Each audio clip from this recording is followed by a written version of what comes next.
Halo, assalamualaikum warahmatullahi wabarakatuh. Waalaikumsalam warahmatullahi wabarakatuh. Apa kabar semua? Baik, Pak. Baik, Pak.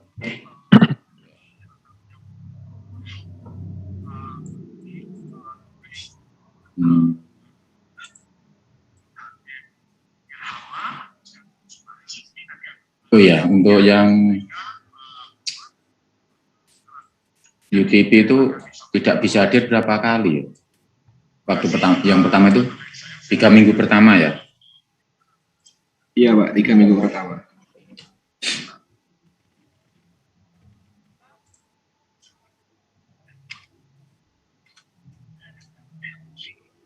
Oke.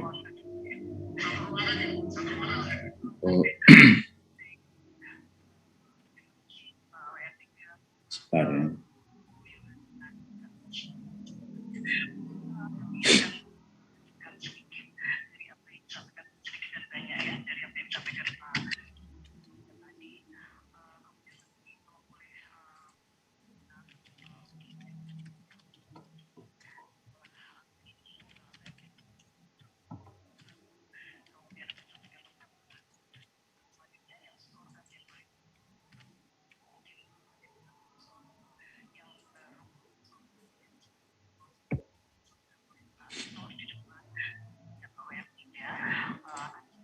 Ya,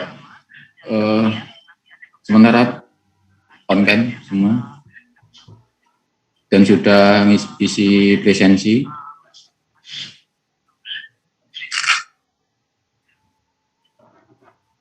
Sudah isi ya presensinya. Sudah, Pak, sudah.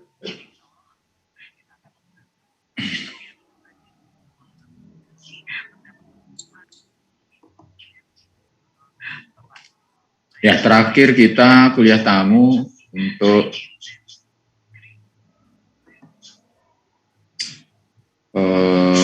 safety process for education biasanya. Ya, Pak Rusli Junior.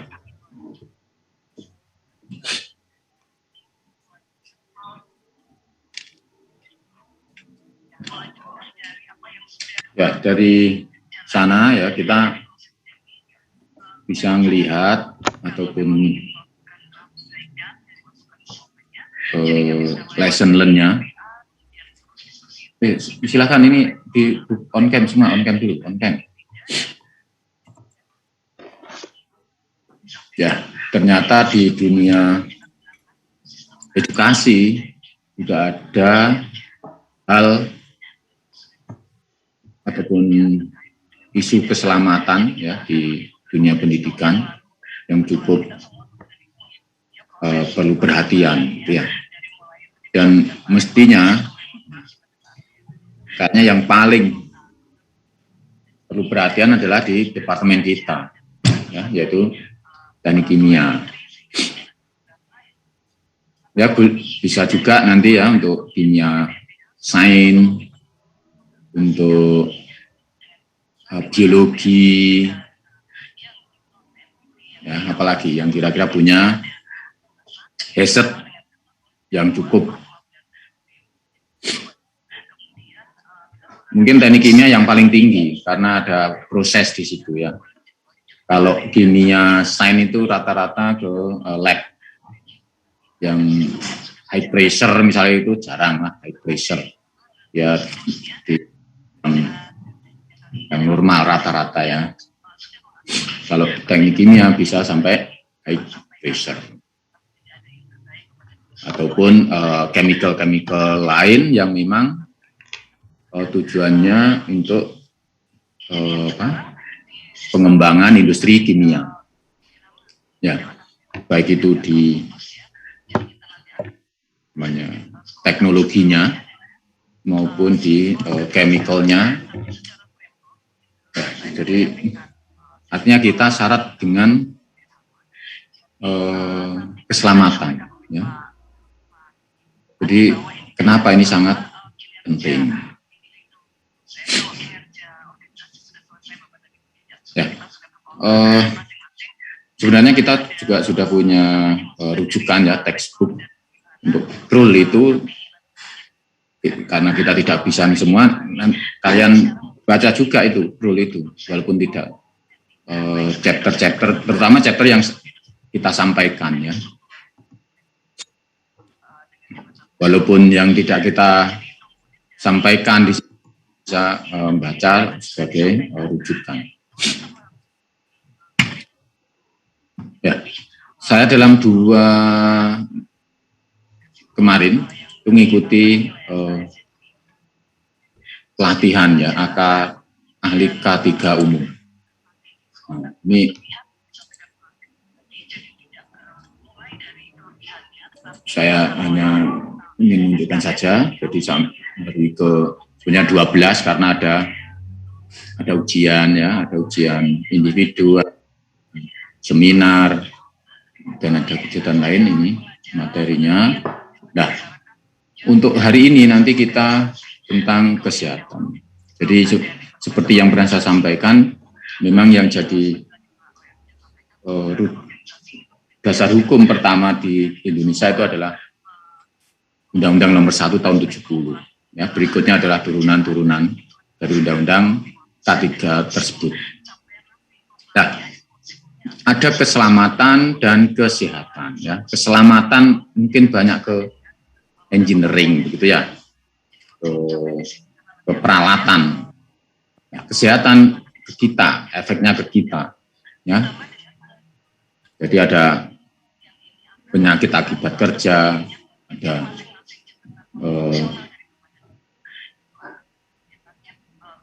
ya macam-macam kesehatan kita dipengaruhi oleh pekerjaan yang kita lakukan. Nah, jadi ini misalkan ya, ini oleh dokter ini, ya, dokter Indra ini.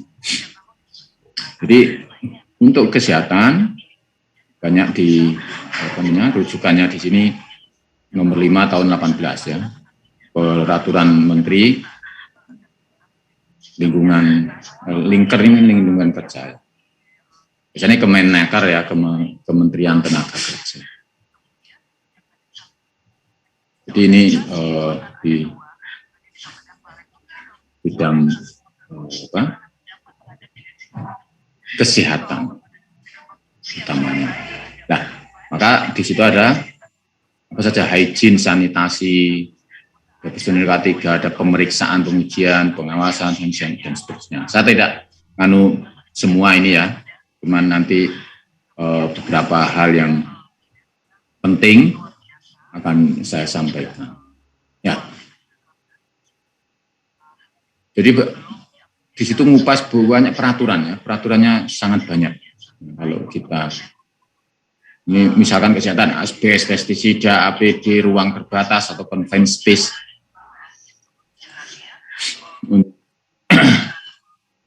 Peraturan, saya mana aja.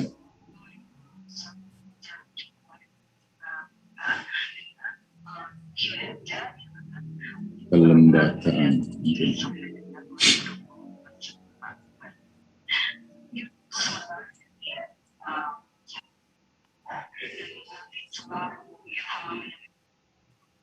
Jadi dari sisi kelembagaan di dunia kesehatan atau keselamatan kesehatan kerja, di Indonesia ini sudah banyak sekali. Jadi nanti kalian misalkan kerja di industri, ya sama, ya banyak berurusan dengan kelembagaan ke K3 ya, maka sangat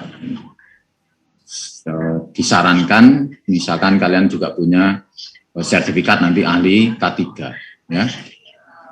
Pertama ahli K3 umum ya, seperti saya sekarang ini sedang ahli K3 umum, walaupun sudah pernah pelatihan untuk hazmat ya, hazard material, sudah ya, seperti yang kalian juga pelajari misalkan desain alat bertekanan, mengetahui boiler dan seterusnya. Nah, tapi nanti dengan ahli K3 umum hampir semua yang berurusan dengan kesehatan, keselamatan, kesehatan kerja itu dipelajari. kemudian mau ke khusus misalkan tentang boiler. Nah, walaupun kita belajar tentang boiler kan secara teknisnya ya. Nah, nanti secara aturan dalam boiler itu apa yang harus comply, harus memenuhi syarat, itu ada. Ya. Kemudian bejana bertekanan misalkan. Nah, jadi akan memperkaya ataupun apa ya? Kalau menurut saya sih gini, mengematchkan antara teori dengan di lapangan. Sebenarnya standarisasi ataupun sertifikasi untuk teknis-teknis ini mungkin lebih banyak teman-teman kita di vokasi, ya. Kalau kita di sarjana ini fundamental teorinya. Dari fundamental teori kemudian di lapangan supaya aman dapat satu lesson learn dikumpul-kumpulkan akan menjadi standar, akan menjadi aturan. Begitu. Nah, aturan itu bukan berarti tidak mungkin tidak berubah. Boleh saja. Nah, siapa? Ya orang yang mengetahui secara fundamental teorinya, bisa diubah gini, itu bisa diubah begitu dan seterusnya. Jadi peraturan bisa saja berubah jika alasan yang memungkinkan, gitu ya. Tadi saya mau, iya banyak sekali. Peraturan menunjukkan betapa banyaknya peraturan gitu ya.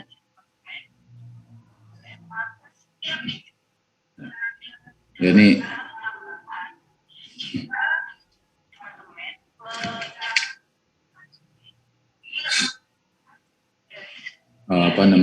berbagai sertifikat ya.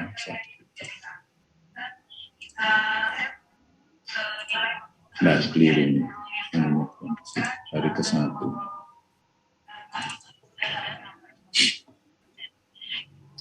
Hari ke-1. Nah ini, skornya Undang-Undang nomor 1 tahun 70. Nah nanti turunannya ada berbagai peraturan. Ya.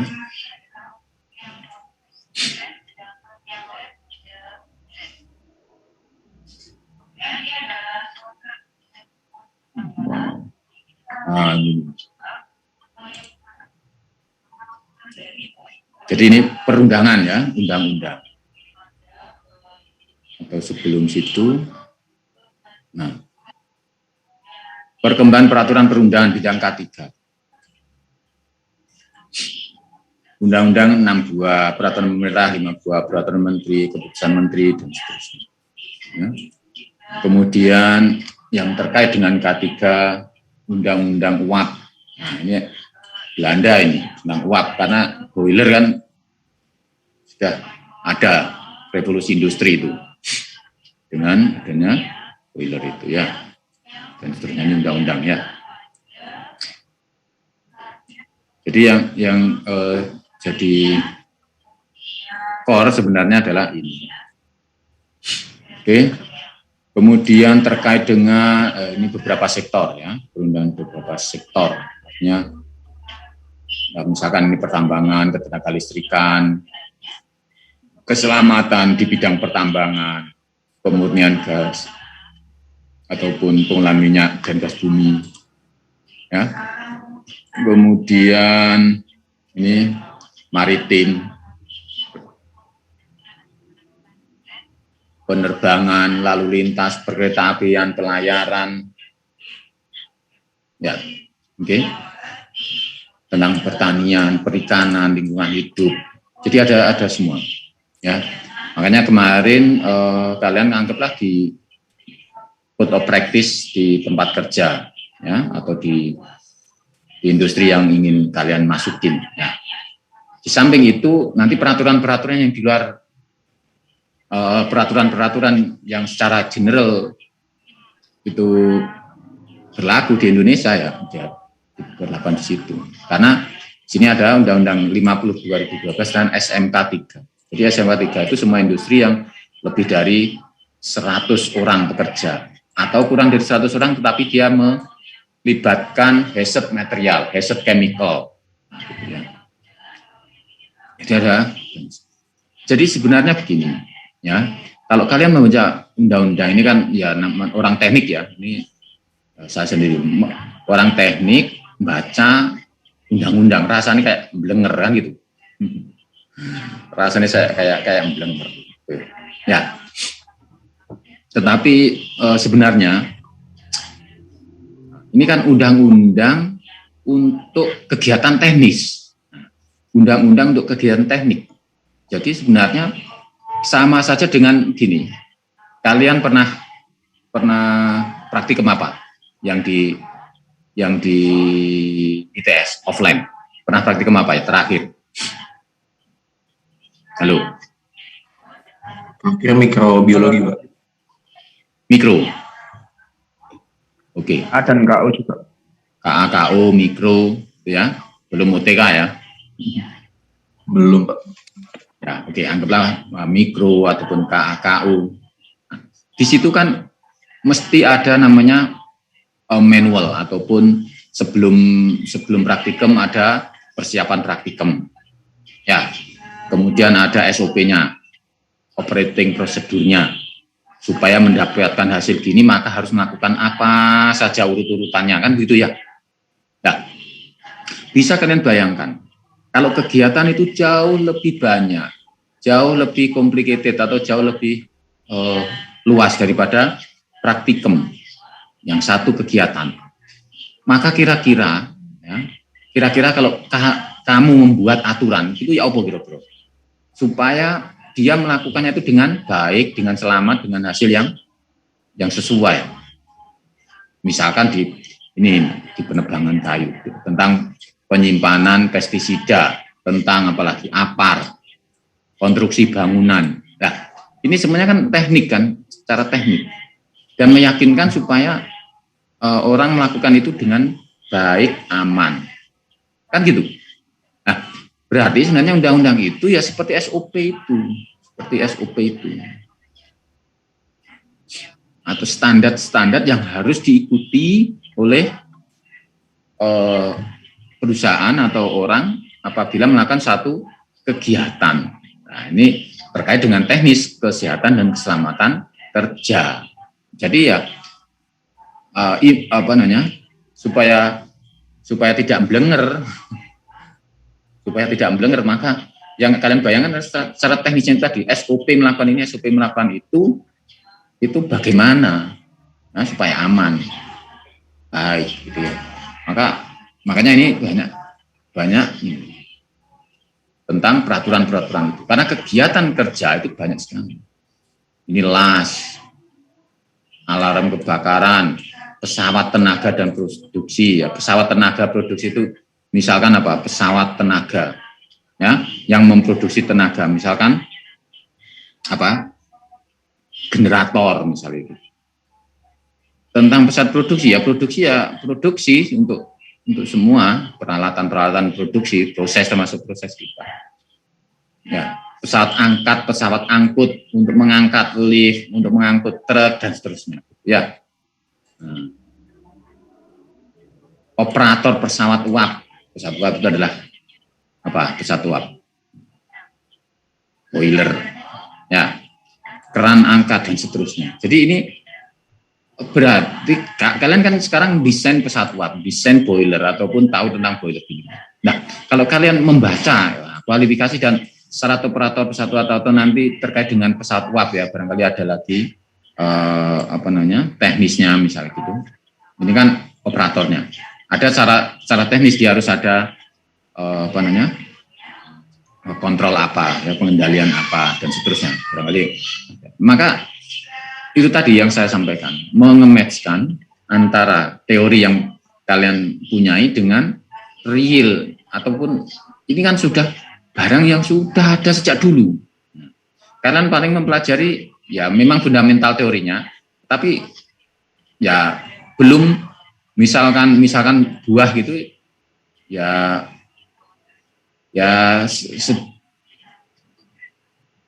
intinya gitu ya, buah itu anggaplah intinya itu misalnya bijinya, kalian tahu bijinya seperti ini. Nah, cuman daging, kulit dan lainnya itu belum memahami, pohonnya dan seterusnya itu belum lengkap kalian, belum lengkap. Maka untuk melengkapinya perlu membaca gini. Itu ini saran saya. Saya sekian tahun sudah lulus, tapi ya nah ini dengan berbagai pengalaman, tambahan ilmu, tambahan begini dan begitu, ada saran-saran supaya cepat mempercepat pemahaman kalian terhadap teknik kimiaan dan aplikasinya di industri kimia. Caranya gitu. Ya, apalagi sekarang, misalkan gini ya, sekarang aja kalian tulis, misalkan ini, nomor 1 Men 88, tulis ada di Google, klik nanti akan ketemu itu. Ataupun ya semua yang nomor-nomor di sini, kalian tulis, nah nanti ada JDIH atau kumpulan dari peraturan-peraturan. Oke ya. Jadi banyak sekali. Ini tentang kesehatan itu tadi ya, tentang kesehatan. Hiperkes, paramedis, tenaga paramedisnya. Nah, makanya ini pernah saya sampaikan itu mestinya oleh orang dokter dan ini disampaikan oleh dokter ya. Oke, jadi ini apa yang saya dapatkan ini baru satu hari berapa slide itu satu dan banyak sekali.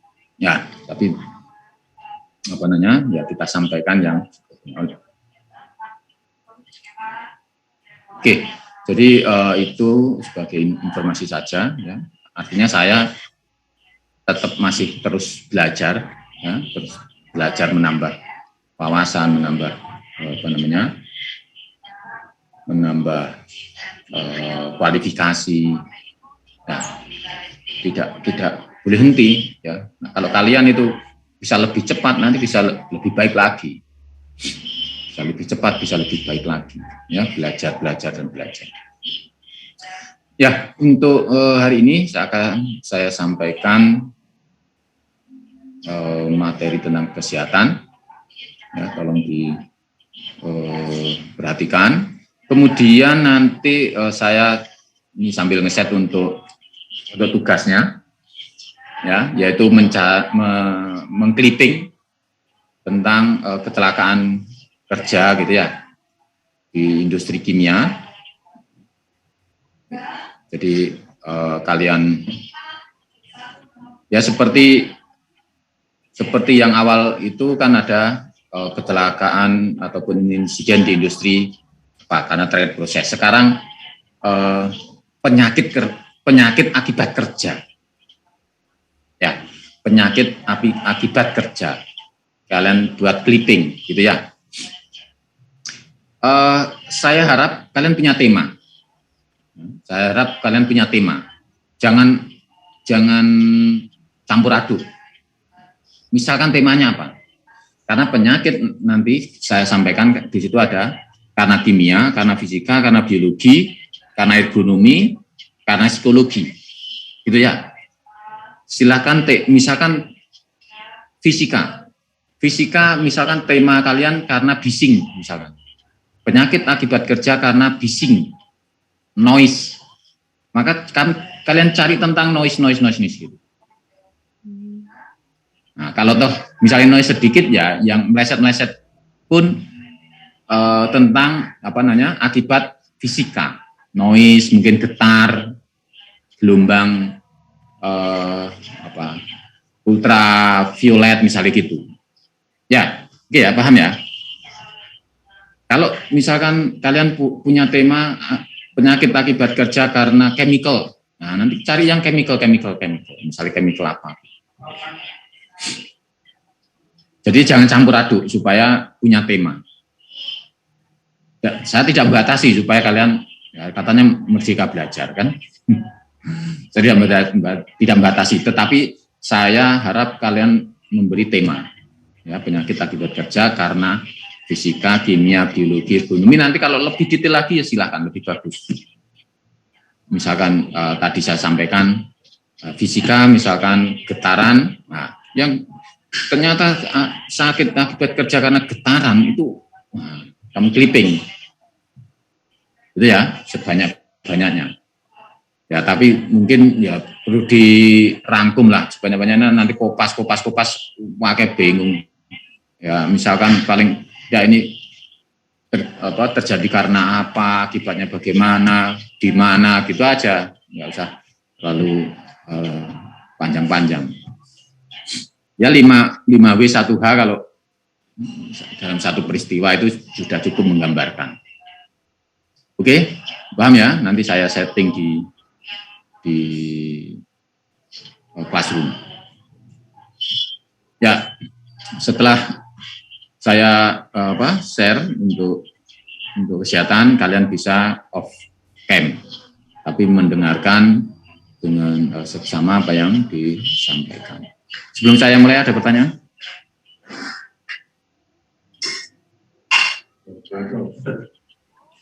Pak Juari ingin bertanya, Pak. Ya. Nanti untuk temanya itu berarti setiap orang satu tema ya, Pak? Bukan satu kelas temanya sama gitu ya? Oh, setiap orang. Setiap orang, oke. Baik, Pak. Setiap orang satu tema, nggak usah janjian, nggak apa-apa. Kamu pengen apa gitu kan? Baik, ya, apa yang terbersit di kamu pengen mempelajari tentang apa? Nggak masalah.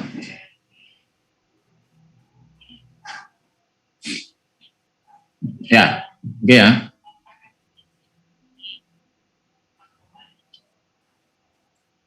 Oke, saya mulai.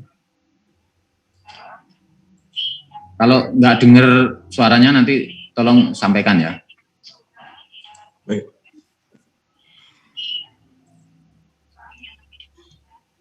Oke, ya pada kesempatan sore ini suaranya sudah cukup menyampaikan materi chapter Terdengar jelas, Pak. 4 ini, mestinya 4 ya, tentang kesehatan. Ya, yang pertama pendahuluan, kedua peraturan, ketiga PM, keempat kesehatan. Ya, karena kita membicarakan keselamatan pabrik dan juga tentu saja tidak lepas dengan kesehatan SDM-nya atau manusia. Nah, barangkali sering juga kita dengar ya, ada namanya penyakit karena kerja, occupational disease ya. Diakibatkan karena saat kerja dan seterusnya. Jadi mungkin kena kejatuhan, kepleset, kena benda berputar, kena chemical ya, intinya pada saat bekerja.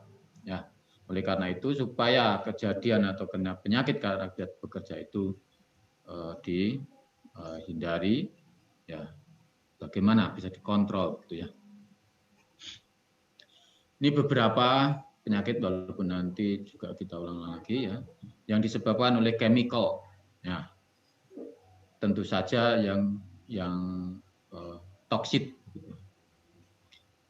Ada juga barangkali chemicalnya tidak toksit, tapi karena gaya potensialnya ataupun gaya genetiknya begitu. Nah, jadi banyak sekali toksit, berilium, kadmium, kromium, arsenik, fluorin, karbon dan seterusnya. Kemudian secara fisik, ya, penyakit disebabkan oleh physical, ya, di situ ada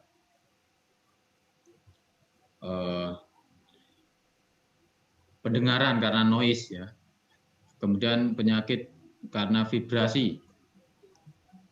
Ya, jadi ini vibrasi atau kompres air, tekanan tinggi, radiasi, panas, ultraviolet, temperatur ekstrim. Nah, ini karena fisik ya. Kalau chemical tentunya chemical toxic.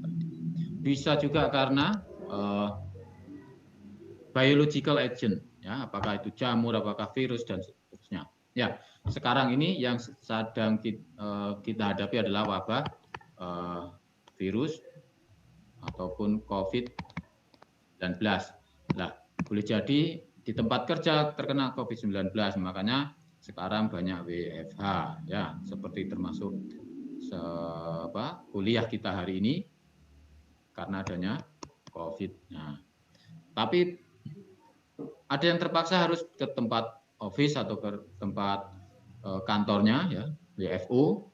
Nah, harus mengikuti protokol kesehatan COVID-19. Jadi ini adalah biological agent. Ya. Adapun penyakit itu bisa menyerang pada respiratory ataupun pernapasan, pada kulit, pada tulang dan seterusnya. Ya. Terkhusus ya ini kanker ya, kanker ini bisa banyak sekali penyebabnya, ya, macam-macam, asbestos, benzidin, ya, bischloromethyl ether, vinyl chloride, benzen, dan seterusnya. Jadi ada penyakit atau sesuatu yang tumbuh di organ kita, ya, benda asing yang tumbuh di organ kita, itu disebut kanker. Dan yang disebut juga tumor, letak di mana, gitu ya. Oke, jadi nanti kita akan bicara di antaranya pendahuluan, tipe hazard-nya, toksikologi study, dose and response, kemudian threshold limit value di sini. Jadi ambang batasnya di chemical itu atau noise itu bagaimana ya? Dose and response, barangkali dosis sekian maka responnya bagaimana? Artinya setiap orang boleh jadi punya dosis yang dan respon berbeda, gitu ya. Tapi secara general nanti bisa dipelajari. Ya, pada akhir ini atau akhir materi ini kalian akan mengerti tentang important health in industry, pentingnya kesehatan di industri, ya. Mengidentifikasi atau menggambarkan tipe hazard yang terkait dengan health. Kemudian mengidentifikasi toksikologi, ya, mengidentify, explain prinsip relationship and generalization result related to toxicology, and then the last one is explore threshold limit value. Ya, oke, the introduction health, ya. Apa itu health atau itu sehat? Ya, sehat itu adalah, ya, apabila semua organ kita itu berfungsi dengan normal, ya. The level of functional atau berfungsi metabolitic efficiency organism and both micro and macro itu imbang, ya. Jadi baik secara fisik ini maupun secara mental, boleh katakan gitu. Jadi sehat itu bahasanya fisik organ kita itu bekerja secara normal semua, kemudian secara makro, secara sosial kita juga normal, gitu ya. Nah, jadi kalau secara sosial itu kita dipandang aneh, berbeda dengan yang lain, nah itu mungkin nggak sehat. Yang lain mestinya suka begini, suka bersosial, dia menyendiri. Nah, akhirnya ngomong sendiri. Lah itu secara sosial berarti kan tidak sehat. Ya, jadi begitu.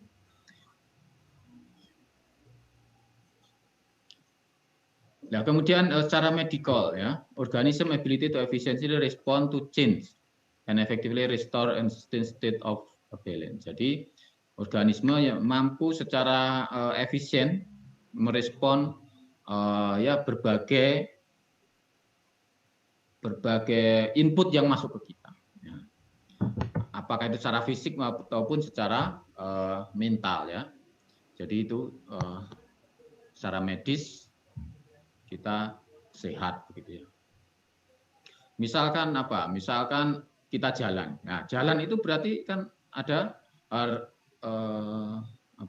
hambatan atau mesti di situ ada kemampuan untuk merespon lingkungan di situ. Ada naik, ada turun, kiri kanan. Kemudian actionnya juga bisa beraksi dengan balance. Jadi secara sehat. Kalau singkat kata ya sehat itu ya sehat secara fisik, sehat secara mental. Secara fisik semua organ tubuh kita, ya, dari ujung rambut sampai ujung kaki yang kita punyai bekerja sebagaimana mestinya, ya. Dan secara mental, secara sosial juga bisa merespon dengan baik. Oke, kemudian berikutnya, ya, toksikologi. Dalam teori toksikologi itu, ya, there are no harmless substances, only harmless way of using substances. Ya, jadi tidak ada zat yang tidak berbahaya. Yang ada hanyalah cara yang tidak berbahaya dalam menggunakan zat. Maksudnya apa? Misalkan air. Nah, air ini berbahaya enggak secara zatnya? Dia tidak berbahaya. Tetapi air ini kalau misalkan masuk hidung, dia menjadi berbahaya. Nah, kan gitu. Jadi bisa berbahaya kalau zat itu digunakan dengan cara yang berbahaya ke kita dalam menggunakannya. Atau juga tadi disampaikan ya, ada toksit banyak tadi ya di depan, beryllium ataupun vinyl klorid dan seterusnya. Nah, itu adalah berbahaya ya, berbahaya. Tetapi apabila zat itu digunakan ataupun dikontrol dengan sesuai, maka dia tidak membahayakan. Sesuai itu apa? Sesuai dalam penyimpanan, misalnya proses juga sesuai prosesnya, kemudian peralatannya juga tidak bocor dan seterusnya, maka dia akan, walaupun di dalamnya itu toksit, tidak membahayakan kita. Air walaupun itu tidak berbahaya misalkan kena, tetapi kalau ternyata disemprotkan air dalam tekanan tinggi ke kita, ya berbahaya juga. Nah, jadi tidak ada yang tidak berbahaya. Maka cara yang tidak berbahaya itu bagaimana dalam menggunakan zat tersebut. Oke, jadi dalam hazard health atau kesehatan di sini, apakah secara fisik, secara kimia, secara biologi tadi sudah, kemudian ditambahi nanti ada ergonomi dan juga psikologi. Nah, jadi yang 3 ini sepertinya sudah kita depan, kemudian ergonomi dan psikologi bagaimana? Nah, walaupun yang 3 itu juga ada yang diulang ya, secara fisik misalkan noise tadi, variasi temperatur, radiation, mechanical, nah ini misalkan terbentur, ini misalkan tersengat listrik, ini misalkan ada radiasi, ini ada panas, ini ada vibrasi, ya.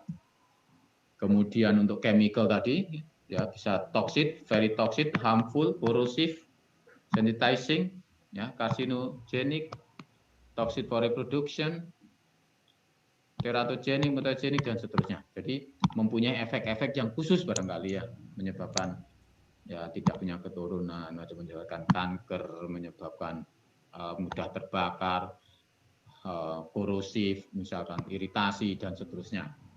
Nah, jadi mungkin nanti ini akan menjadi ilmu tersendiri untuk kedokteran misalkan. Ya, kedokteran misalkan ngambil khususnya penyakit-penyakit di tempat kerja, khusus lagi industri kimia barangkali itu punya kekhususan sendiri. Oke, biologi ya tadi saya katakan karena oleh living thing ya, bisa berupa bakteri, virus ataupun jamur dan ya di berbagai tempat. Oleh karena itu perlu dikontrol. Ya, dikontrol di apa sumbernya, di jalurnya maupun pekerjanya, orangnya. Ya, jadi di apapun ini mungkin tidak hanya biologi, apakah chemical, apakah ini juga source-nya, sumbernya, jalurnya, dan juga pekerjaannya. Ya, nanti akan ada berikutnya ya. Kemudian ergonomis, ya, hazard, ergonomic hazard. Maksudnya ini ergonomi ini adalah kenyamanan ya. Jadi secara fisik dia mempengaruhi barangkali tulang-tulang kita. Ya. Jadi kalau tempat workstation ataupun tempat kerja kita itu tidak nyaman, dalam waktu yang berterusan akan menyebabkan apakah tulang kita, apakah kebiasaan kita menjadi berubah yang tidak tepat misalkan. Ya, misalkan apa di sini, nah, mouse-nya monitor dengan orang, ya, kemudian ini kaki, di sini tempat sandaran, kemudian untuk alasnya apakah empuk tidak empuknya, kemudian ini naik turunkan lah. Jadi ini didesain ya, mungkin orang desain produk, nah ini berpikir untuk itu. Nah, maka kita kuliah di keselamatan kesehatan ini memang banyak bersinggungan dengan berbagai disiplin ilmu. Ya. Barangkali belum terasakan oleh kalian karena mobile ya. Barangkali kalian kadang di sana sini kalau pada saat offline. Tetapi sekarang semua WFH ya. Kalian katakanlah pagi sampai sore itu kuliah online, ngadep komputer atau ngadep HP ya. Ini bisa menimbulkan penyakit ya karena kelamaan duduk mengikuti Zoom misalkan. Itu sudah barangkali nanti mulai muncul berita tentang itu. Ya, oleh karena itu gunakan atau manfaatkan waktu apabila ada rehat jalan. Ya, waktunya sholat misalkan itu bisa pakai untuk rehat dan sholat, isoma dan sebagainya. Jangan terus di kamar terus gitu. Terus berbagai posisi jadi bosan jadi. Oke, kemudian yang terakhir adalah psychological hazard. Ya, psikologi. Penyakit karena psikologi. Kenapa? Karena barangkali tekanan mental ya, mental health issue ya. Manager have to have the skill and knowledge to deal positively with mental health issue. Jadi seorang manajer harus mempunyai skill ya dan kemampuan untuk ya tentang mental health issue ya. Jadi kapan ya namanya kerja under pressure semuanya ditarget ya, tetapi pasti punya atasan namanya orang ya. Staff have to right to be treated with respect and intelligence, capable and equal human being. Ya, jadi intinya kita semua punya hak, punya respect dan punya barangkali kemampuan ataupun ya namanya orang ya itu punya hak untuk bertahan ya tidak di press terus lah intinya begitu.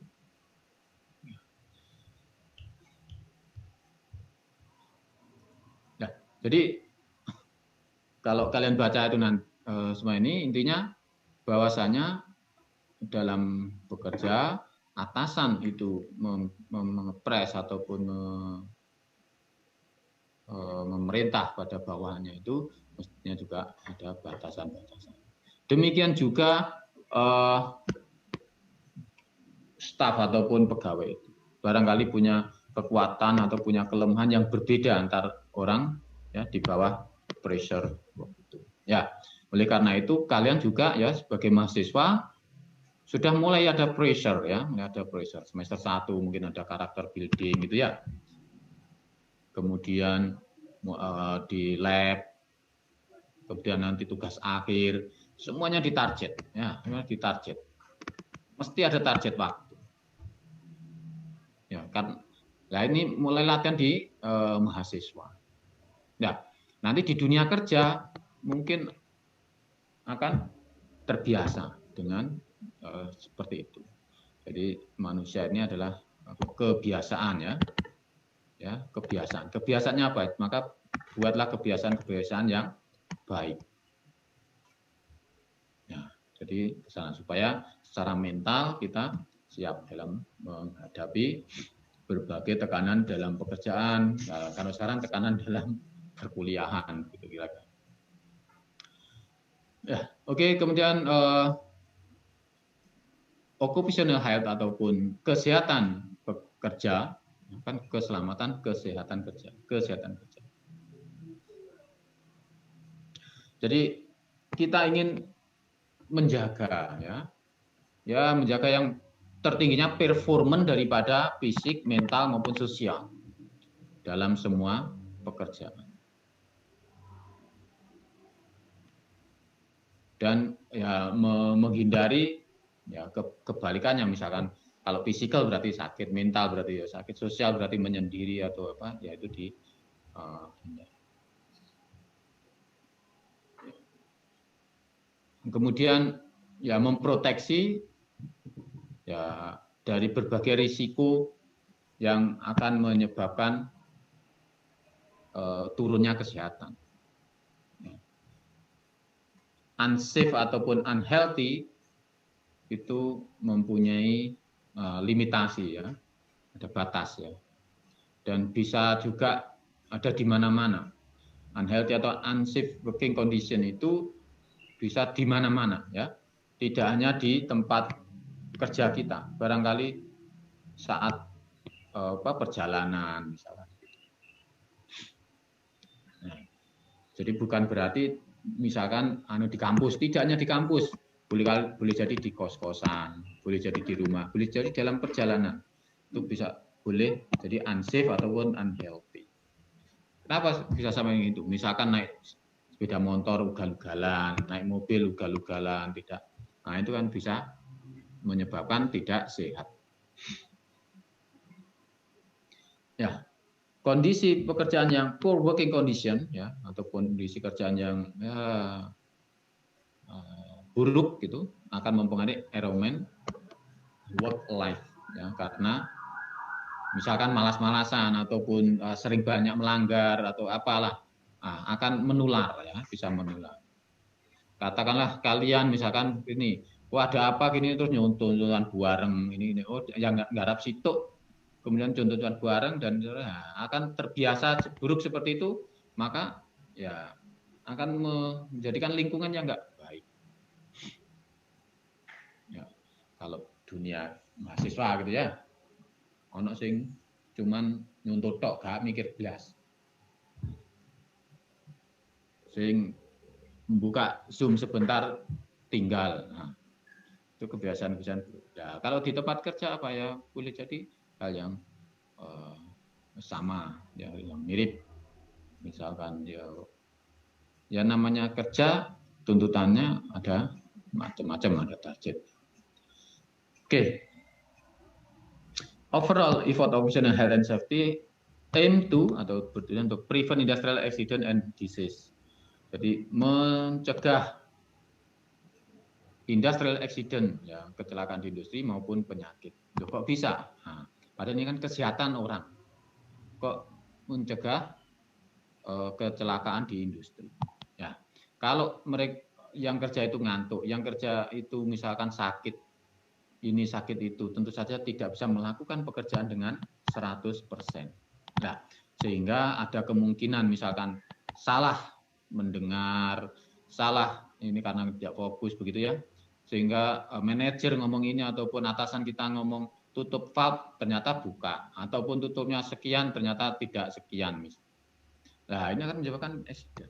Jadi memang harus 100% secara fisik, mental itu sehat ya.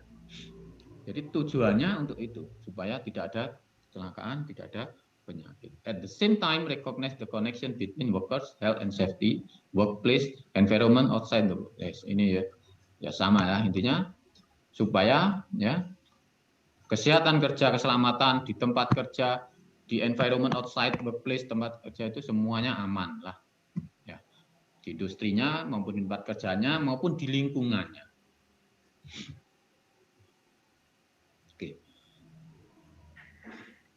Dalam ilmu toksikologi ya kita hendaknya tahu beberapa ini ya. The way toxicant enter biological organism.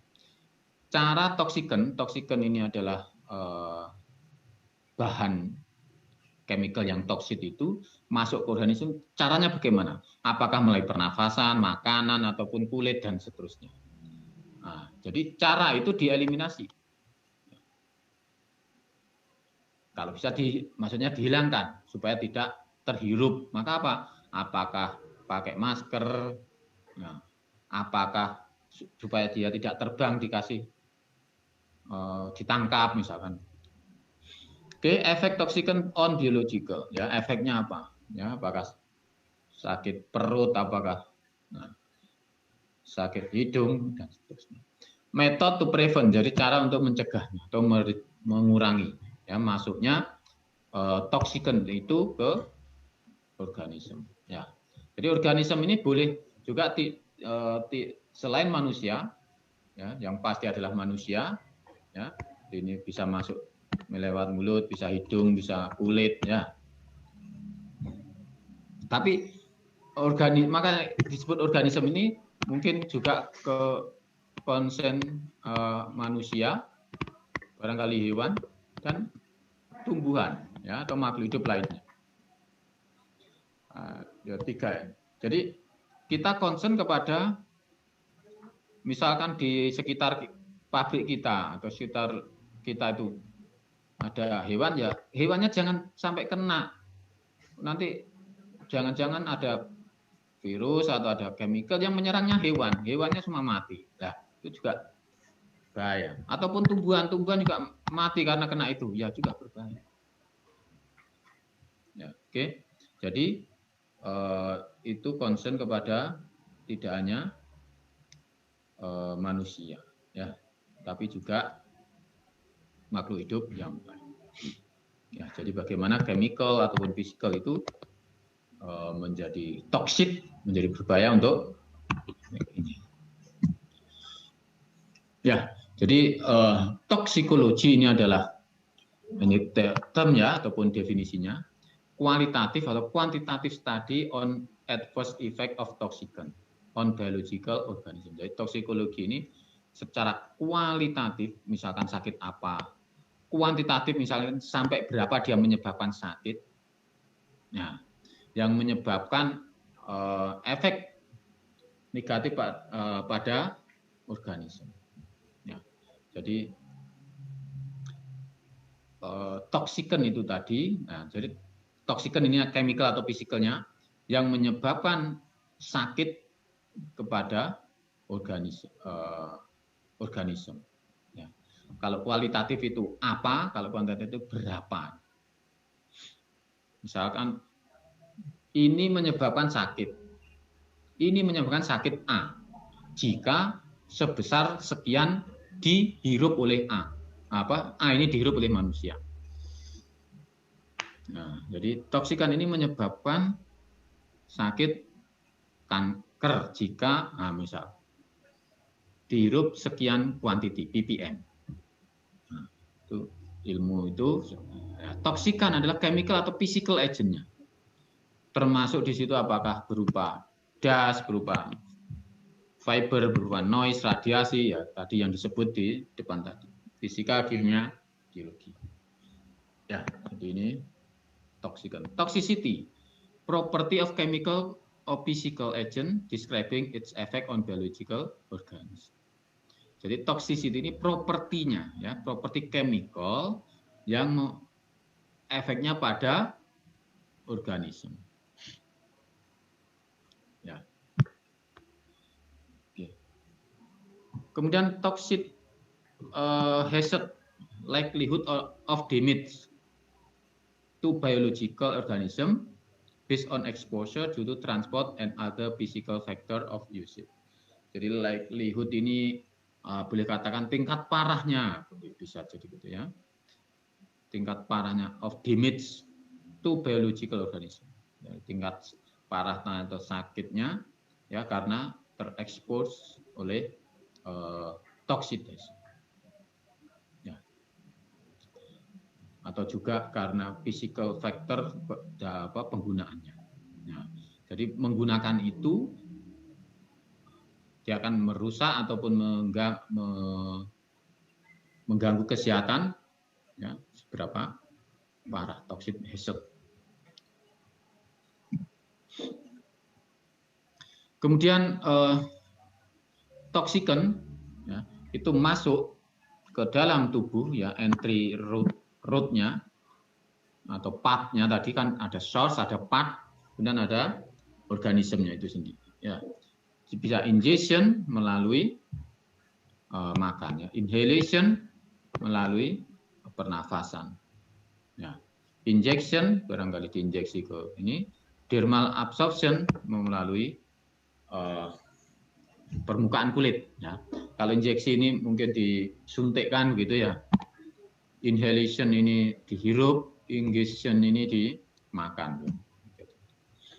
Lah, karena kita tahu rutenya itu, sehingga kita bisa mengontrolnya.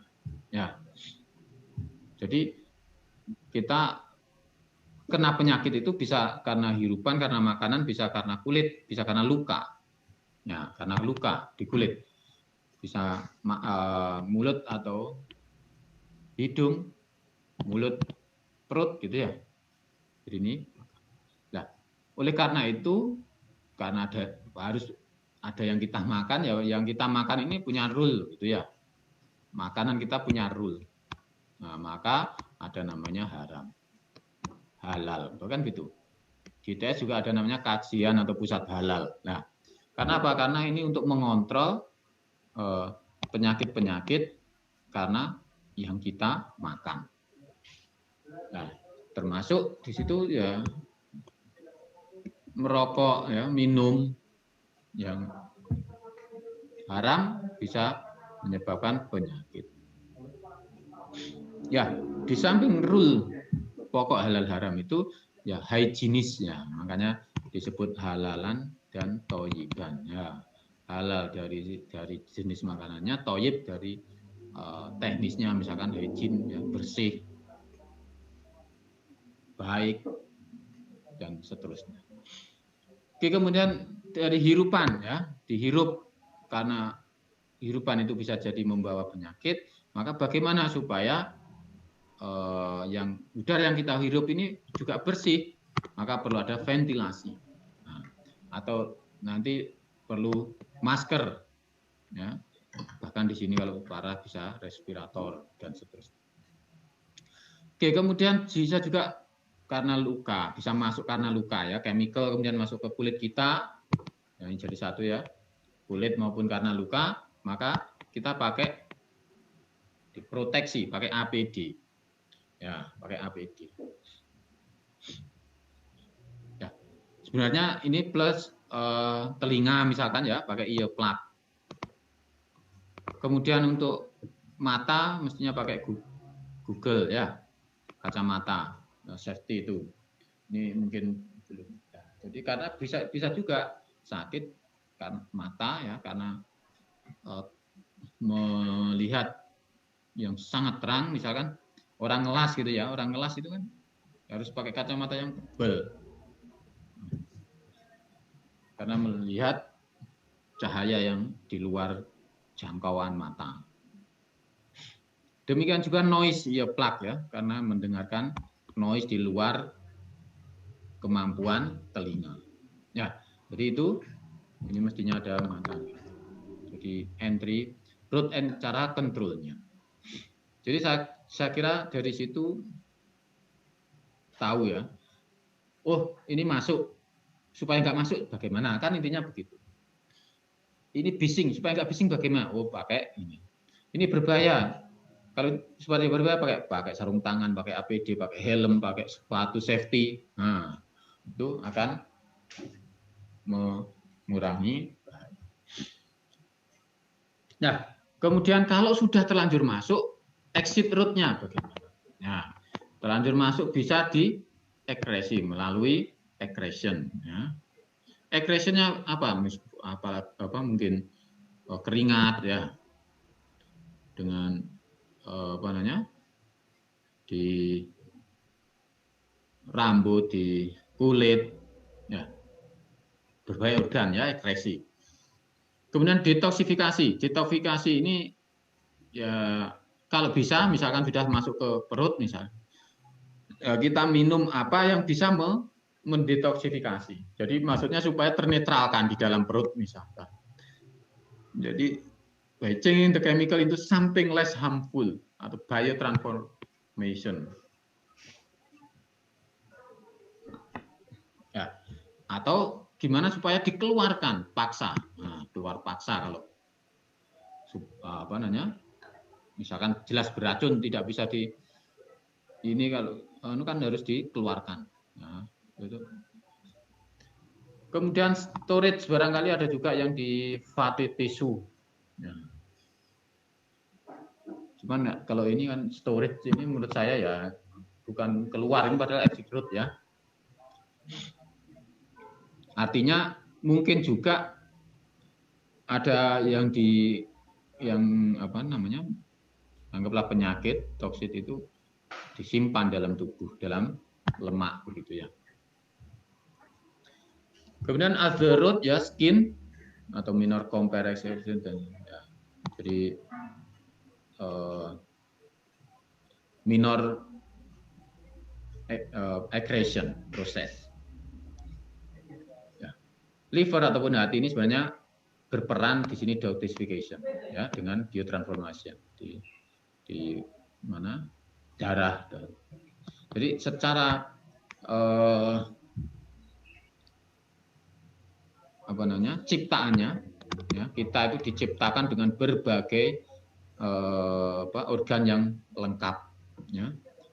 Jadi biotransformation ini detoksifikasi bisa dengan organ kita yang mendetoksifikasi, atau boleh juga dengan chemical yang kita masukkan ataupun obat yang kita masukkan dalam tubuh supaya terjadi detoksifikasi. Ya, kemudian efek toksigen ya, bisa irreversible, bisa reversible, atau mungkin ya, irreversible berarti searah, berarti bisa ataupun tidak bisa sembuh atau susah sembuhnya.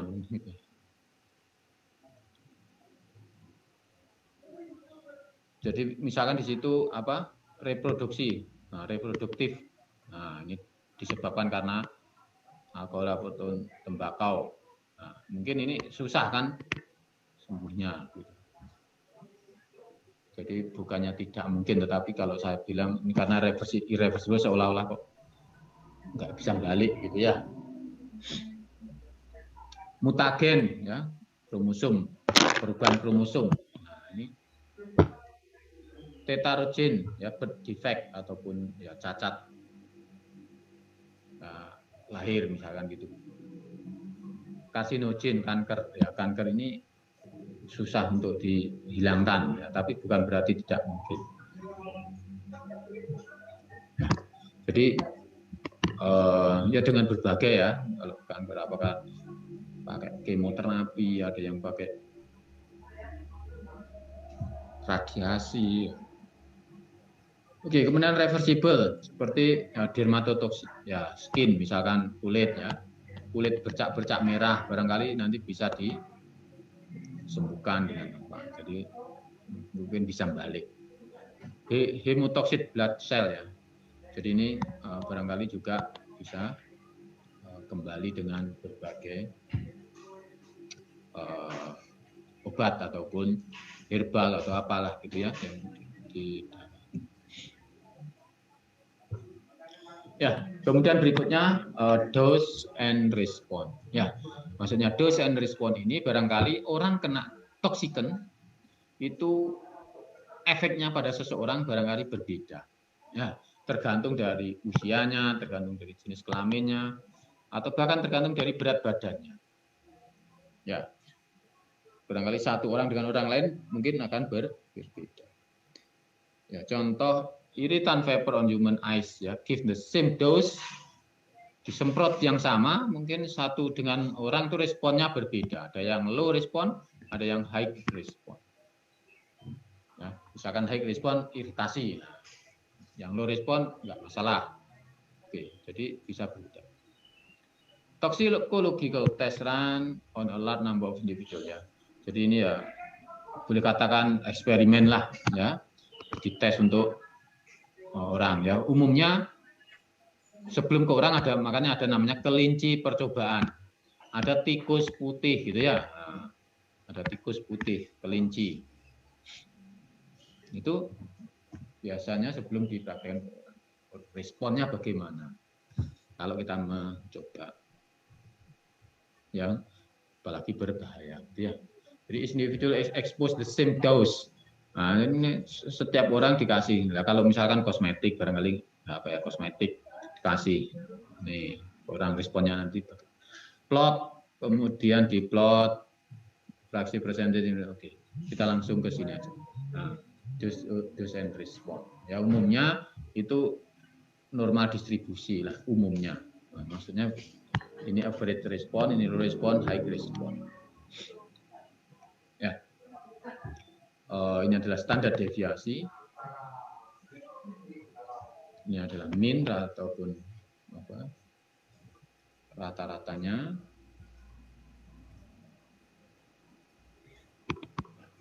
Dicontohkan ini, ya, contoh 75 orang dites skin irritation ya karena specific dose of substance. Berarti kalian bayangkan specific dose of substance. Substance ini berarti kosmetik kepada skin ya, kepada kulit. The response are recorded on a scale of from 0 to 10, with 0 indicating no response and 10 indicating the high response. The number of individual exhibiting a specific response is given the following table. Nah, jadi 0 itu tidak ada respon, aman saja.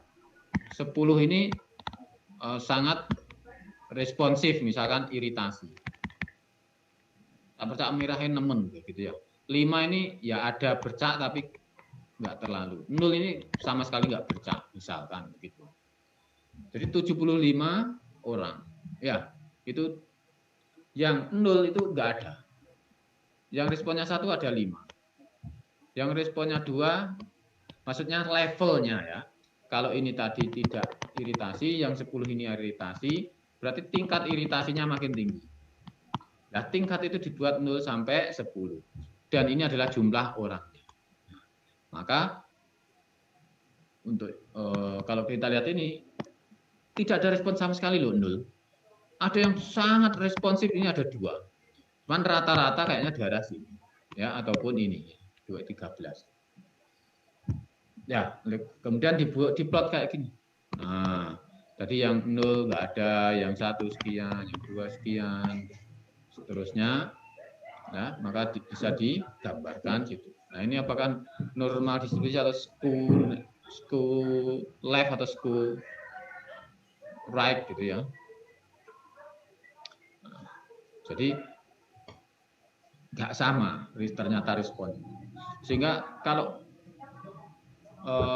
obat ini sesuai dengan saya, obat yang sana sesuai dengan lainnya, mungkin tidak sama. Ya, jadi yang pertanyaannya tadi ada ini, kemudian ditulis di datanya seperti ini.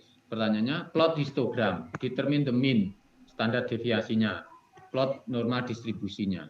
Ya, jadi pertama ini kita buat histogramnya yang ini, ya, plot histogramnya. Kemudian the number individual effective. Nah, kemudian ini yang histogram, yang ini adalah normal distribusinya. Rumusnya adalah ini, ya, dapat dari. Nah, nilai mu, nilai standar deviasi, ya, bisa dicari dari sini. Mu-nya adalah ini. Yang 0 ada 0, yang 1 ada 5, yang 2 ada 10, yang 3 ada 13, dan seterusnya. Bagi, nah ini maka min-nya ini. Kemudian standar deviasi itu adalah dari rumusnya yang tadi dimasukkan situ, ketemu. Masukkan dalam fx, maka ketemu persamaan ini. Persamaan ini digambar adalah seperti ini, gitu. Ya, jadi urut-urutannya. Ya, pertama tadi histogram, yang kedua adalah mu-nya, ketiga adalah standar deviasinya dengan rumus yang sudah ada di sini. Ya, mu, standar deviasi, kemudian fx-nya. Kan ada mu, ada standar deviasi. Kemudian x berarti berjalan setiap x-nya. Nah, jalan tiap x. Di sini ada x-nya. Sehingga ketemu garis. Oke, kemudian yang terakhir adalah threshold limit value. Ya, threshold limit value itu maksudnya ambang batas. Artinya juga ya batas kemampuan orang sehingga tetap sehat. Kalau di atasnya level itu menjadi sakit, maka itulah jadi ambang batasnya. Yang the lowest value on the response versus dose curve. Ya, below the value, body able to detoxify or eliminate.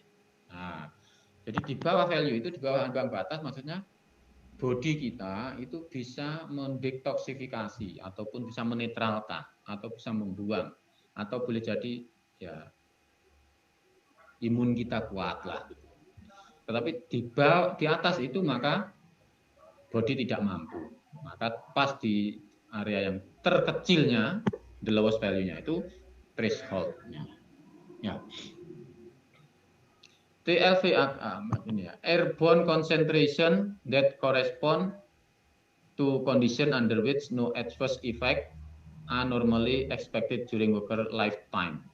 Jadi TLV ini airborne artinya kondisi udara yang pada kondisi tersebut tidak menimbulkan efek negatif pada pekerja sepanjang dia bekerja.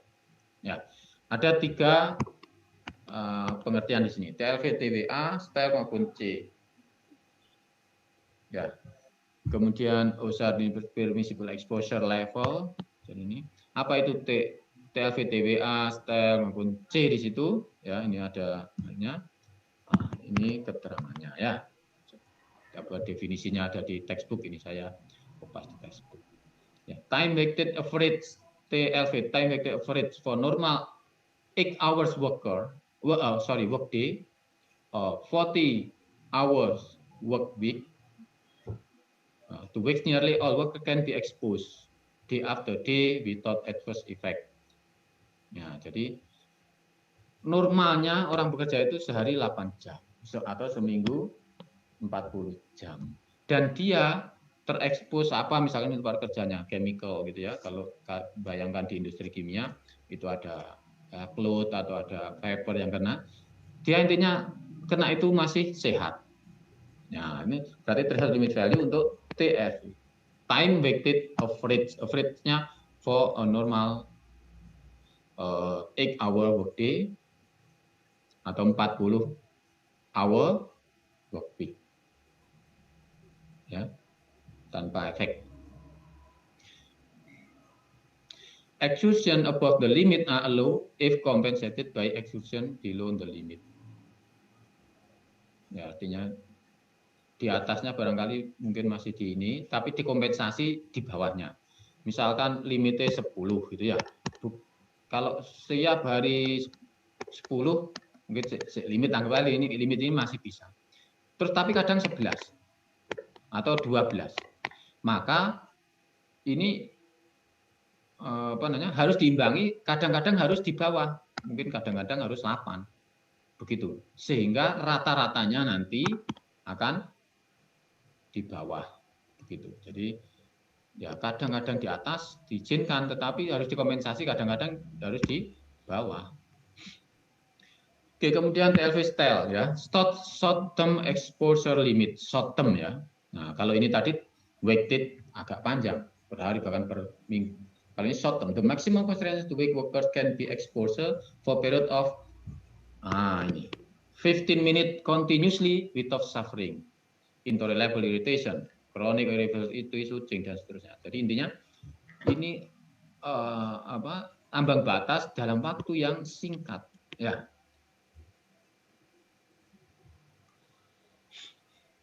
Kemudian C, ceiling limit, the concentration that not be exceeded even instantaneously, ya, concentration yang tidak boleh di atasnya, ya, ceiling limit. Bahkan walaupun sebentar itu tidak boleh jadi ceiling. Oke, bagaimana cara mengukurnya begitu ya, TLV, threshold limit value atau TWA, ya, khususnya ini untuk TWA ya, TWA mix. Some toxicant particular carcinogen exposed at any level are not permitted atau zero threshold. Nah, jadi some toxicant itu harus zero threshold. Jadi ambang batasnya berapa? 0, nggak diizinkan sama sekali. Ya, nggak diizinkan sama sekali untuk khususnya karsinogen. Ya, kemudian IDLH, immediately dangerous to life and health. Ya. Immediately dangerous to life and health, should be avoided at any circumstances, harus dihindari ya dalam berbagai lingkungan manapun. Oke, kemudian TLVA reported using either ppm ya, TLV ambang batas itu bisa ppm, miligram per meter persegi for vapor, miligram meter persegi, BCF million particle per dan ya. Jadi ini untuk di udara ya. Temperatur index pressure seterusnya. Jadi untuk di udara konsentrasi dalam ppm bisa diukur seperti ini. Dan how to monitor worker exposure to work toxic vapor. Nah, jadi ini TWA ataupun time weighted average ya. Itu bisa dirumuskan dengan 1/8 integral 0 TW CT dt. Ini kalau integral ini kan continuous. Ya padahal kita ngukurnya barangkali time sekian dengan sekian antara jam 7 sampai jam 8 ketemu 7 ppm. Jam 8 sampai 10 ketemu 8 ppm. Nah, ini kan diskrit. Nah, sehingga di sini bisa didiskritkan kayak ini. Kemudian untuk satu komponen ya. Kalau untuk mix ya, untuk mix maka ini. Ya, jadi nanti tiap komponen punya threshold limit value-nya, kemudian berapa threshold limit value untuk mixture bisa dirumuskan dengan ini. Ya. Nanti di textbook ada lainnya. Ini adalah threshold limit value untuk berbagai substance. Ya, saya hanya mengcopy satu halaman. Ya, padahal ada banyak halaman di situ. Ini contoh saja ya. Ini mulai A, B, baru C. Nah, misalkan klorin. Nah, anggaplah klorin. Klorin ini TLV, TWA itu 0,5. Ataupun dalam miligram per meter kubik 1,5. Ya. Kalau menurut OSAPEL sekian. Ya, pada suhu 25 ya. Tadi pada ini gini ya, ataupun ppm-nya gini. Oke. Dan lain-lainnya ya, arsen 0,0 0,0. Nah, coba pertanyaan saya, semakin kecil TLV-nya, maka semakin bahaya atau semakin tidak berbahaya? Coba di-unmute sebentar. Semakin kecil TLV, atau PEL ini aja, mungkin standar TLV sekian, standar usaha PL sekian. Semakin kecil itu semakin bahaya atau semakin tidak bahaya?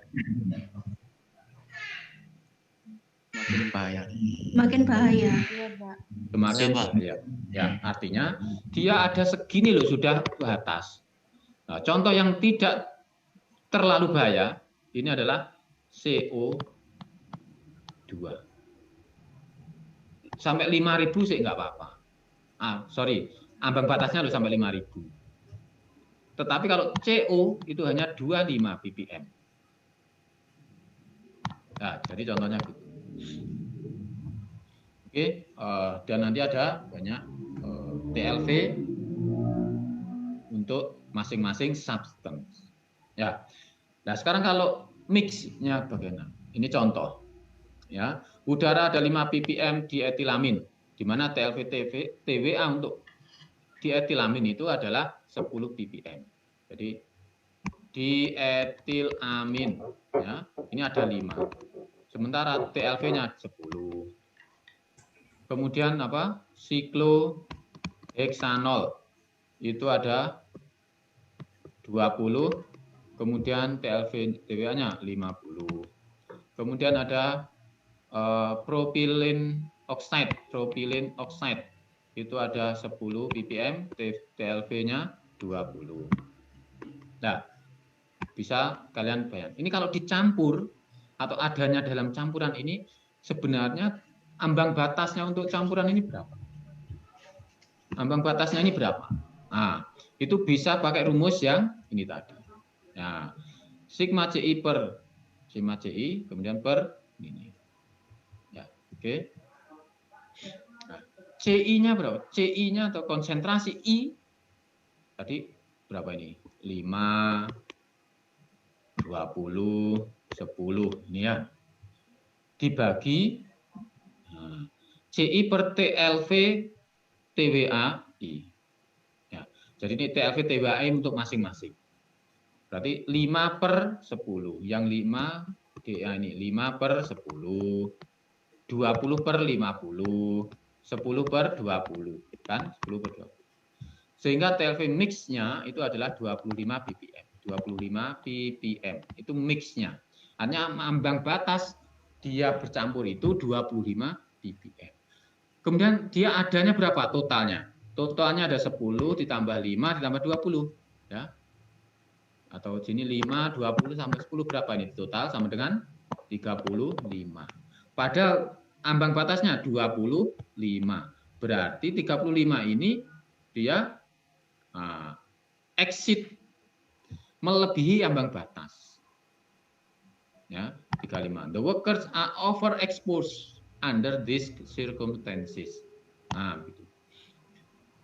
Atau dengan cara lain, ini cara lain yang ini, ya, itu bisa dengan seperti ini. CI per TLV 5 per 10, 20 per ini. Kalau lebih dari 1 maka exit. Ya, kalau 1 itu berarti ini 10 per 10, 20 per atau 50 per 50, ya, 20. Nah, ini akan 3 malah ya. Kalau totalnya ini 1, misalkan ini 1 ya totalnya akan 3. 3 sangat lebih, ini 1,4 aja melebihi. Ya. Jadi kalau ini nanti di total lebih dari 1 maka exit, ya, melebihi ambang batas. Ya. Jadi mix-nya seperti ini, ketemu 25, ternyata kenyataannya 35, maka 35 lebih dari 25, ya, maka melebihi ambang batas campuran. Atau kalau pakai rumus ini jika lebih dari 1. Oke, next. Nah, misalkan 8 jam TWA exposure if the worker exposure toluene vapor. Ini satu saja ya, toluene anggaplah gitu ya. Toluene di pabrik kita itu sepanjang kita bekerja 8 jam, 2 jam kena 110 ppm, 2 jam terkena 330 ppm, 4 jam terkena 90 ppm, maka kita ini sudah over expose atau melebihi ambang batas atau belum. Nah, dilihat juga nanti berarti toluene itu mempunyai TLV TWA-nya berapa. Nah, di tabel tadi. Ya, dicari. Oke. Jadi kalau kita lihat dulu ini karena satu komponen kan C1T1 berarti 110 2 jam, 310 2 jam, 90 ppm 4 jam dibagi 8 maka 115. Jadi pakai rumus ini ya. 115 ppm. Nah, karena TLV toluene itu 100 ppm maka ini melebihi. Gitu ya. Bagaimana untuk supaya tidak melebihi? Ya, berarti ya jangan 8 jam di situ. Supaya 1 jam 0 misalkan. Nah, mungkin akan mengurangi di antaranya. Berarti padahal harus kerja 8 jam. Nah, gimana? Pakai masker, pakai apa yang tahan terhadap tidak bisa masuk terekspos toluene itu. Contoh berikutnya ya, determine the TLV for uniform mixture of dust containing the following particle. Jadi ini dust ya, dust ataupun debu ini mempunyai konsentrasi seperti ini. Nano base deform, talc itu apa ya? Talkum itu apa? Serbuk gitu ya. Konsentrasinya sekian, TLV-nya 20. Ini apa namanya? Quart ini konsentrasi 30. TLV-nya, maka mixture-nya tadi adalah ini, ya, C per TLV 1 0,7 20, 0,3 0,7. Nah, konsentrasi kan mesti 1 ya total, sehingga 6,8. Terus di situ ada keterangannya apa? Special control measure will be required when the actual particle on the side ring exit 6,8. Ya, jadi intinya TLV campuran itu 6,8. Ya, jika nanti ternyata lebih dari itu ya intinya harus ada kontrol. Ya, harus ada kontrol supaya tidak terekspos. Lah, supaya tidak kena debu ya itu tadi. Kapan kita masker? Berarti misalkan di sini ada area debu, kita disuruh menghitung.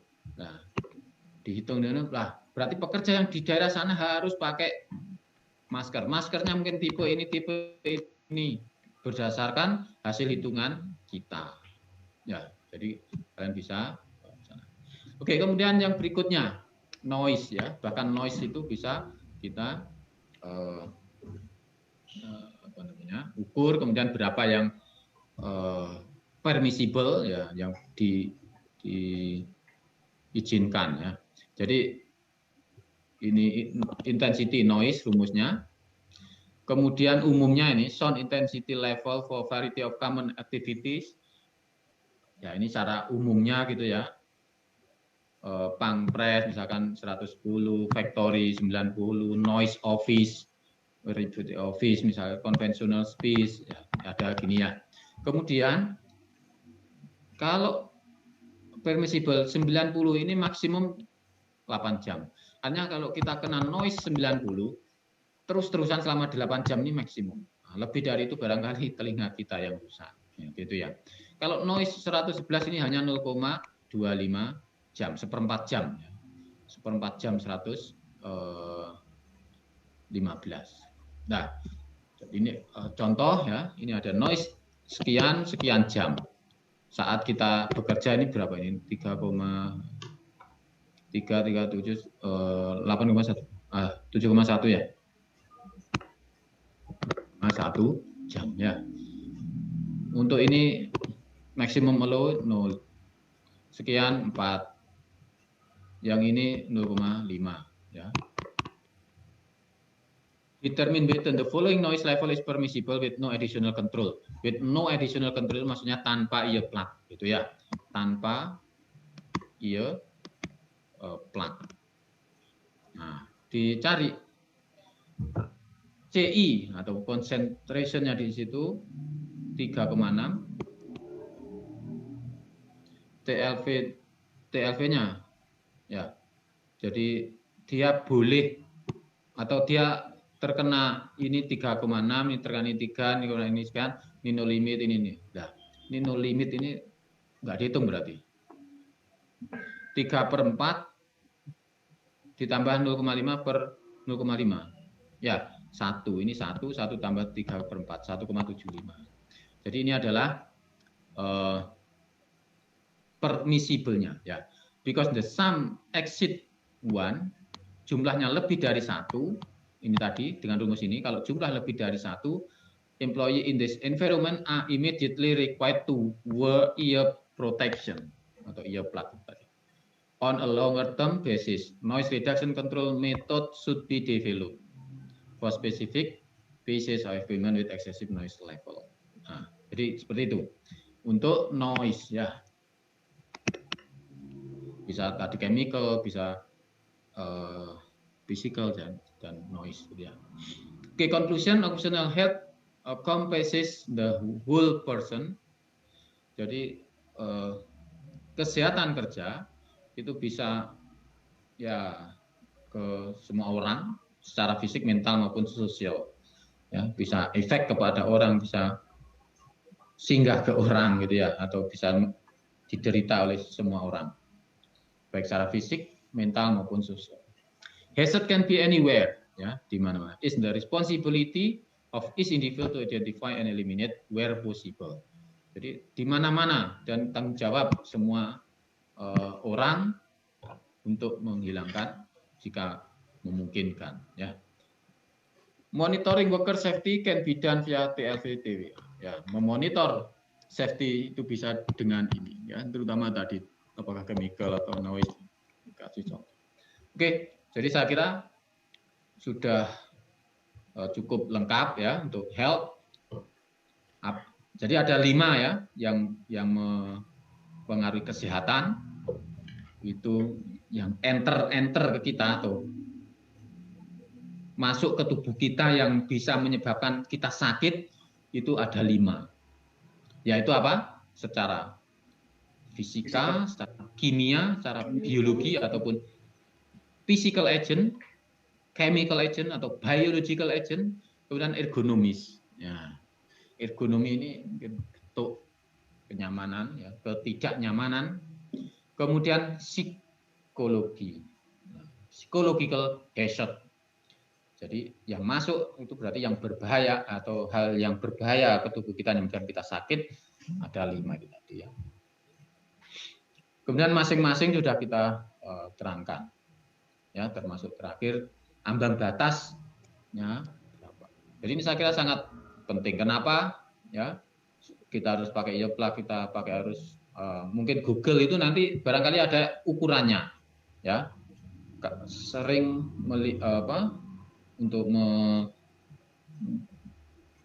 menjaga mata, ya. Mungkin dari debu, boleh jadi juga dari sinar. Dan lain-lain ya. Oke, sampai sini ada pertanyaan? Saya izin bertanya, Pak. Mau tanya. Ya. Ya, silakan. Mau tanya, Pak. Biasanya kalau di perusahaan itu, apakah ada yang menyediakan pengecekan secara berkala terhadap pekerjanya gitu, Pak, untuk kesehatan badan dan psikologinya, Pak? Atau apakah ada peraturan yang mengatur perusahaan berkewajiban untuk menyediakan fasilitas tes kesehatan setiap berkala gitu, Pak? Terima kasih. Ya, mestinya ada ya. Bahkan di perusahaan itu umumnya ada klinik. Kalau tidak ada klinik, misalkan karena perusahaan itu tidak tetap dalam waktu yang lama, dia pasti kerjasama dengan klinik di sekitarnya. Ya, termasuk kenapa pada saat kita pertama bekerja ataupun mengajukan lowongan pekerjaan itu, melamar pekerjaan itu, pasti ada pertanyaan atau tes kesehatan. Ya, kita karena ingin diketahui apakah sakitnya ini sebelum atau sesudah dia bekerja. Ya, diantaranya begitu. Ataupun kira-kira dengan sakit ini mampu atau tidak mampu bekerja di tempat ini. Ya, itu pasti ada ya. Untuk perusahaan-perusahaan yang kira-kira terekspos chemical ataupun yang lain-lain, noise dan seterusnya, kira-kira intensitinya cukup besar, maka secara berkala harus tes. Ya, biasanya itu sudah rutin ya, sudah rutin. Dia mungkin sudah dijadwal untuk ini berapa bulan sekali, nanti ada buku kesehatan untuk masing-masing. Ya. Kemudian tentang peraturan, mungkin juga pernah saya jadi kan aturan keselamatan dan kesehatan kerja. Jadi di kesehatan ini juga mempunyai hak kesehatan untuk buruh ataupun untuk pekerja. Ya, tepatnya nomor berapa dan seterusnya saya nggak hafal, tapi ada ya, mestinya ada. Atau saya di sini ya, saya di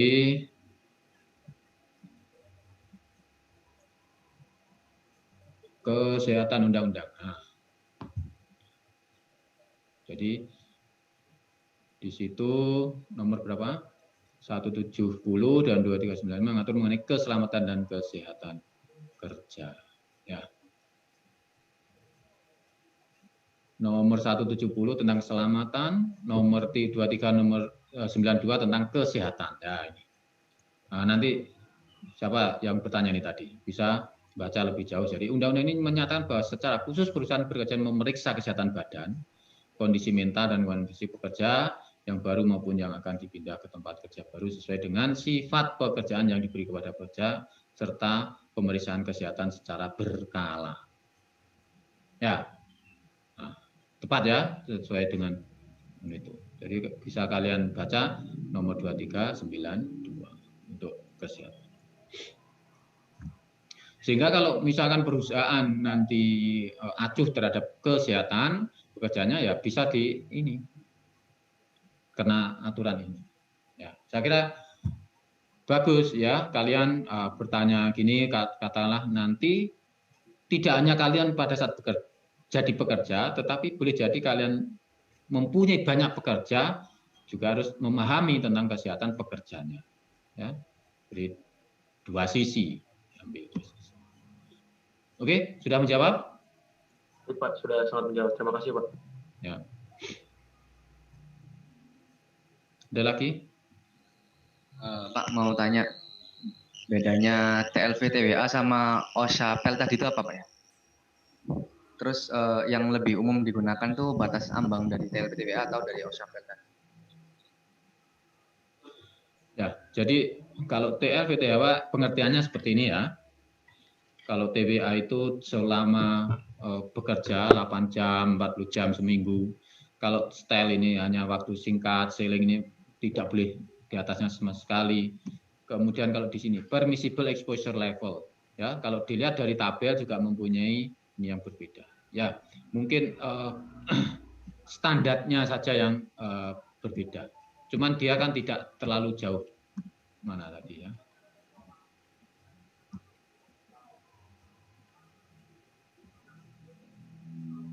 Yang ada data tadi mana? Itu Pak tadi barusan kelewat.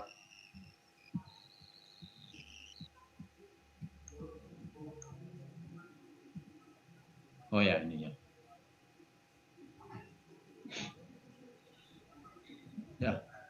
Jadi keduanya threshold limit value sama permissible exposure limit. Jadi ya sama, threshold limit value itu adalah ambang batas. Threshold itu batas, limit itu ya, threshold limit itu ya ambang batas, value nilainya. Ya, permissible permissible exposure level ya level yang dipermisikan atau yang diizinkan. Nah, di sini ada yang sama persis, ini kan sama persis. Ini sama persis gitu ya. Nah, jadi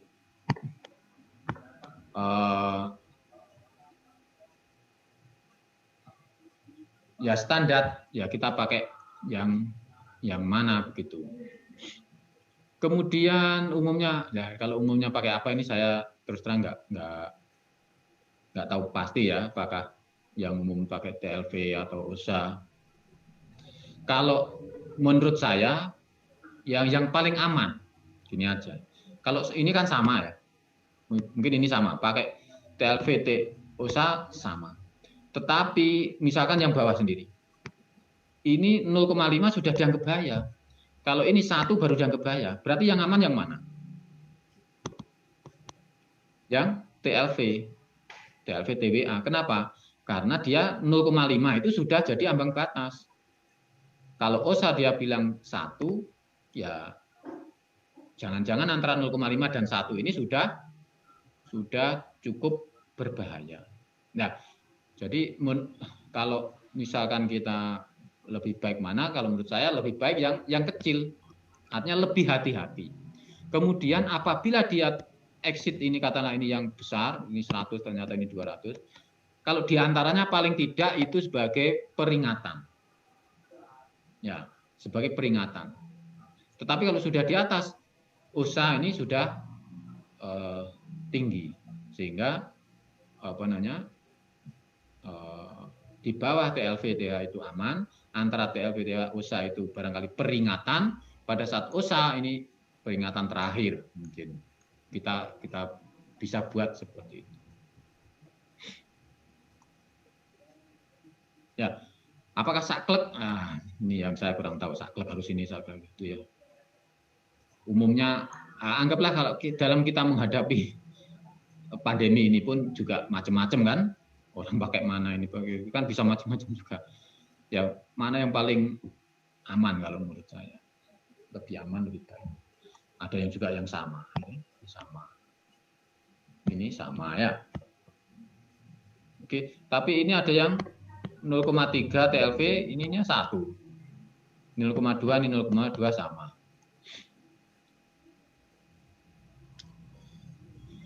Ya, jadi yang lebih rendah itu aman, pas yang paling angka yang rendah ini adalah batas, antara rendah dengan yang tinggi itu peringatan gitu ya. Yang paling tinggi ini lebih boleh jadi titik untuk batas yang harus dihindari. Oke, gitu. Kira-kira sudah menjawab ya, ataupun kalau belum misalkan pakai yang mana banyak ya silakan di apa namanya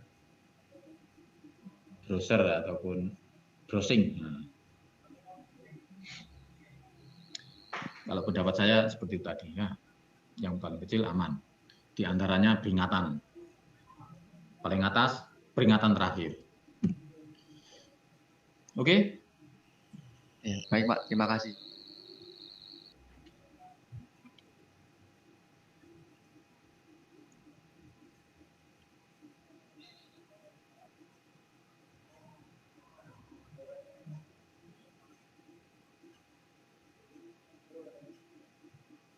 Ya. Kalau tidak ada, saya akhiri. Halo, sebelum saya akhiri.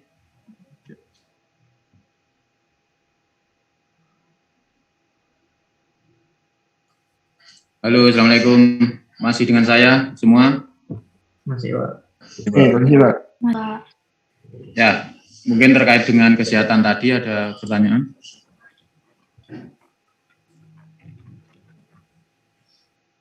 Untuk tugas sudah saya berikan di classroom. Kemudian jadwal UTS kapan? Kalau ngikut minggu depan? Minggu ke-8, Pak. Sekarang ini ke berapa? Ke-7? Ke-7, Pak, ya. Ya, berarti minggu depan siap-siap untuk UTS ya. Jadi untuk minggu depan kita UTS, tapi setelah UTS mungkin juga akan saya berikan satu materi lagi. Jadi,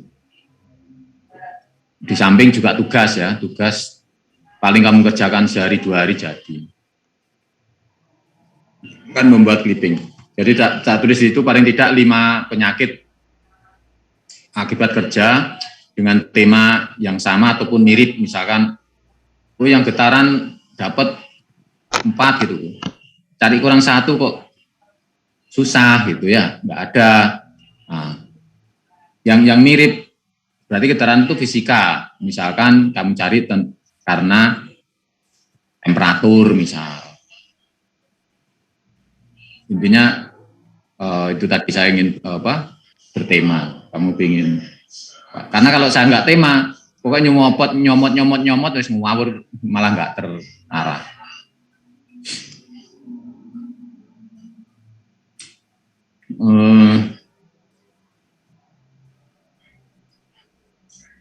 Saya kira itu untuk sementara. Kalau nggak ada pertanyaan, sudah saya akhiri. Ada pertanyaan? Jadi intinya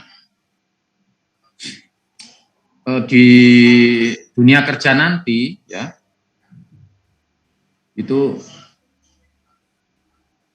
pemerintah atau dalam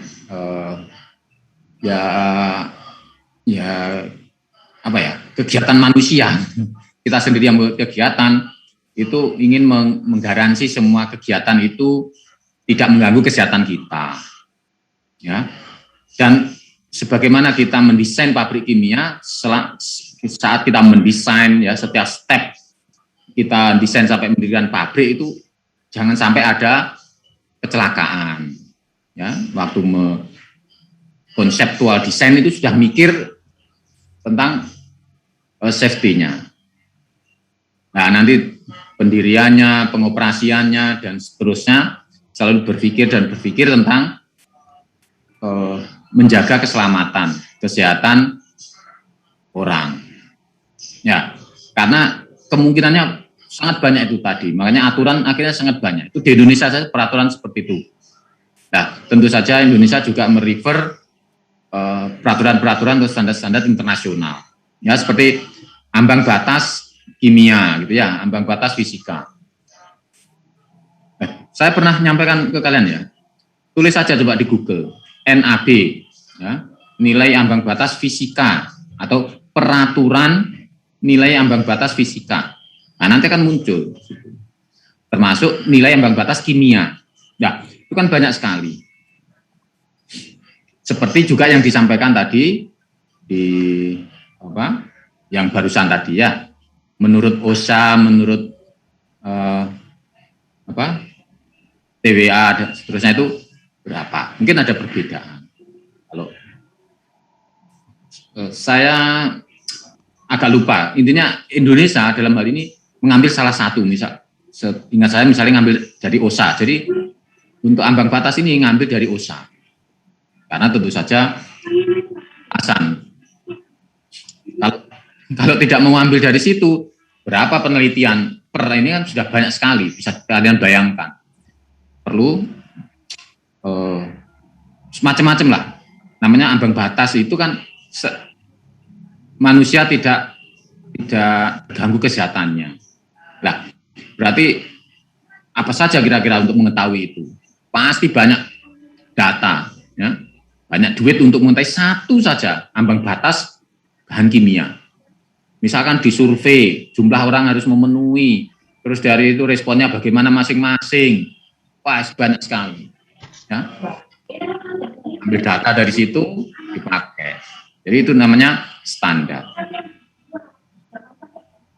Nah, jadi itu, saya harap kalian memahami, menjiwai, ya, betapa tanggung jawab kita sebagai chemical engineer seperti itu. Nanti kalian juga sebagai pelaku, mungkin juga sebagai pimpinan gitu ya. Di SMK 3 atau di safety yang kita pelajari, salah satu yang menentukan suksesnya safety adalah you, adalah kita sendiri.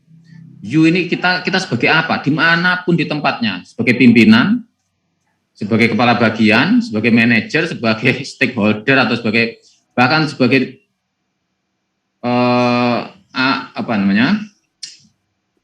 pemegang saham, komisaris, itu semuanya mempunyai tanggung jawab ke sana ya, sampai karyawan. Misalkan apa saya bilang tadi, komisaris, kalau safety ini pasti mengeluarkan duit. Kadang orang memandang, kok nggak pernah terjadi kecelakaan aja kok. Hanya luar duitnya banyak sekali, bla bla bla dan seterusnya. Begitu lengah sekali karena kejadian itu sekian detik bisa terjadi. Ya, kejadian-kejadian yang di CSB itu bisa kalian pelajari. Ada yang memang bopal itu karena diantaranya pihak manajemen gitu ya. Sebenarnya ini sudah